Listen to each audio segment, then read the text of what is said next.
नमस्कार, मी सचिन भोसले. आपण साठे बिस्किट या बस स्टॉप मध्ये आहोत आणि साठे बिस्किटच्या बस स्टॉपची तुम्ही दुरावस्था बघू शकता. पालिकेला अनेक वेळा आपण विनंती केली की बस स्टॉप दुरुस्त करा, पण दुरुस्त नाही करत, म्हणून आपण भीक मागो आंदोलन घेतोय. राजू हो घ्या. सर्वांना विनंती आहे की भीक मागो आंदोलन मध्ये सहभागी व्हावे. भीक द्या, भीक भीक द्या, भीक द्या, भीक पालिकेला भीक द्या. पालिकेला लाखो करोडो रुपये, पण पालिका बस स्टॉपची दुरुस्ती करत नाही. कॅमेऱ्यांची गरज आहे बस स्टॉप मध्ये. हे पैसे पालिकेला देणार आहे.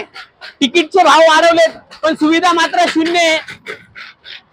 तर पालिकेला विनंती आहे की हे पैसे घेऊन आणि हे इंजेक्शन तुमच्यासाठी आणलेले आहे, कारण परिस्थिती खराब आहे. बस स्टॉपचे बस खराब आहेत.